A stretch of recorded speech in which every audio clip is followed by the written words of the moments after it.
What's up guys, my name is Ace, and something that was added behind the scenes with the Season 5 Reloaded update in Modern Warfare 2 is high velocity ammo for 9mm weapons.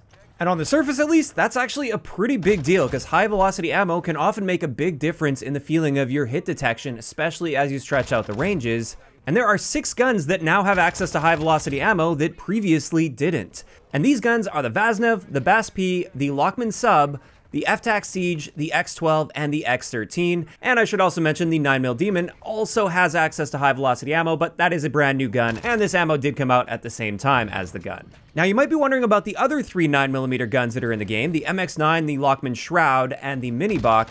All of these use subsonic 9mm ammo, and I guess for that reason, they didn't gain access to high velocity. Now, out of all of the guns that did gain access to this, the big one that a lot of people have been asking me about is the Vaznev 9K. And the reason for this is it's still the top tier meta SMG for competitive play. And it turns out we can use this high velocity ammo within the ranked play restrictions.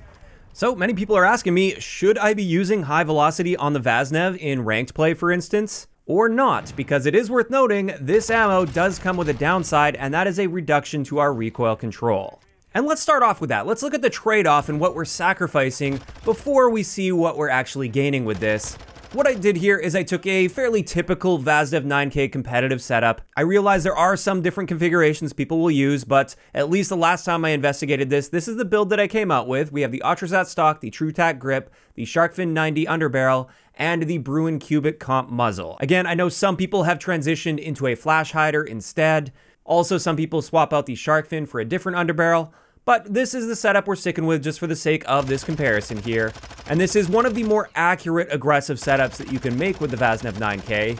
And on the left, we can see what our recoil pattern looks like without high velocity. And on the right is the exact same setup, but I've now added these high velocity rounds to it. And as you can see on the right, we're seeing very noticeably more horizontal recoil than without the high velocity ammo. And while our bullet velocity is nicely improved with high velocity, this will bump it up to just over 700 meters per second. I wanted to point out this comes with a noticeable trade-off to our recoil control. We get more horizontal recoil, and horizontal recoil does have a tendency to be harder to control and predict rather than vertical recoil that you can just kind of walk up the body of an enemy player. So this is a very important trade-off that you definitely want to consider if you're thinking about putting high velocity ammo on this. But what about the upsides to high velocity ammo? Well, let's first look at this in theory if we do the calculation for how long it would take a bullet to arrive at the target at various distances, depending on our bullet velocity. And with our default bullet velocity without high velocity ammo, we're sitting at 540 meters per second. And you can see between 0 and 40 meters, this is generally going to be an acceptable bullet velocity that you shouldn't have too many issues with. Whereas when we put high velocity ammo on there, this now extends that out to about 50 meters or so. So we can see obviously there would be a bit of an improvement by increasing our bullet velocity. However, this is just in theory. If we do the raw math on it, this is what we come out with. In saying this though, things tend to work a little bit different in practice. And therefore, I wanted to show you actual side-by-side comparisons both with and without this high velocity ammo, because strange things tend to happen, and I've seen results like this every single time I have ever tested high velocity versus lower velocity guns. So it appears they're not necessarily coding bullet velocity in the way that we would expect. What I did in these tests is I measured how long it took from the moment the gun registered as firing to the moment the hit marker appeared on the screen. And at 5 meters, they both registered at 50 milliseconds. Same with 10 meters. At 20 meters, it took 1 extra frame to register without high velocity. Keep in mind, these were measured at 120 FPS. At 30 meters, they once again registered at the exact same time at 50 milliseconds. At 40 meters, quite surprisingly, without high velocity, the bullet registered 1 frame earlier than with high velocity. And then finally, at 50 meters, this is where there was a very noticeable difference, where with the high velocity ammo, it's registering in 50 milliseconds, just like every other range that we've tested. Whereas without high velocity, there is a noticeable delay here at 92 milliseconds. Based on how they calculate bullet velocities in-game, this appears to be the threshold for this particular gun where high velocity ammo actually starts to matter. Everything else is either exactly the same or there's an effectively negligible difference. We're talking a 1 frame difference, give or take. And as a result, it seems if you're planning on taking gunfights 50 meters or beyond with this gun, then yes, it seems like there's some great benefit to using high velocity ammo.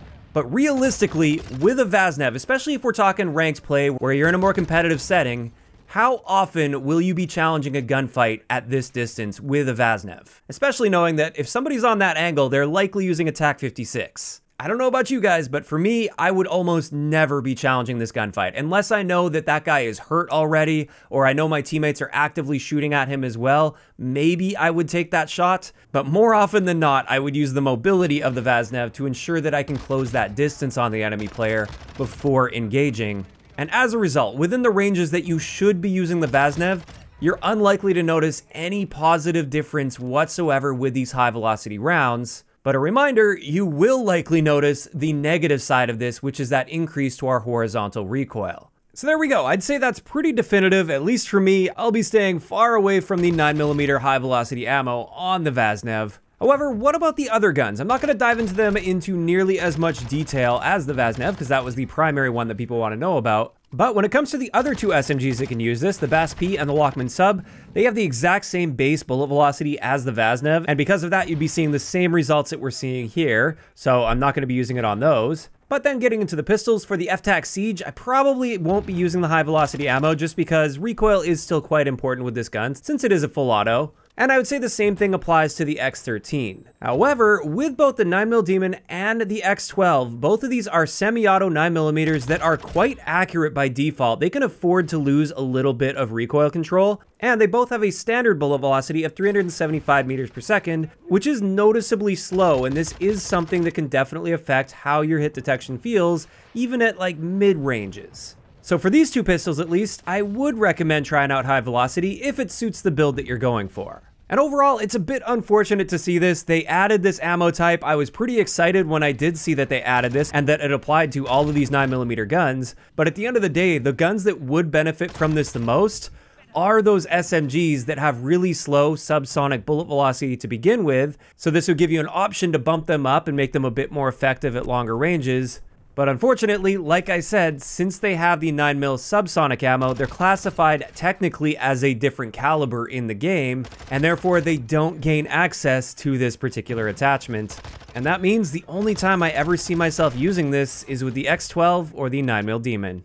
And with that, that's gonna wrap it up for today's video, just covering these 9mm high velocity rounds. Of course, I am curious to hear from you guys in those comments down below. What do you think about the addition of this new ammo type in the game, and have you been trying it out on any of the guns, especially with the Vaznev? Have you tried it out yet?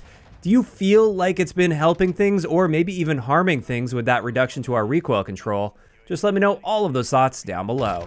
If you enjoyed the video, a like rating is always appreciated, and don't forget to subscribe for more if you haven't already. I'll talk to you guys next time.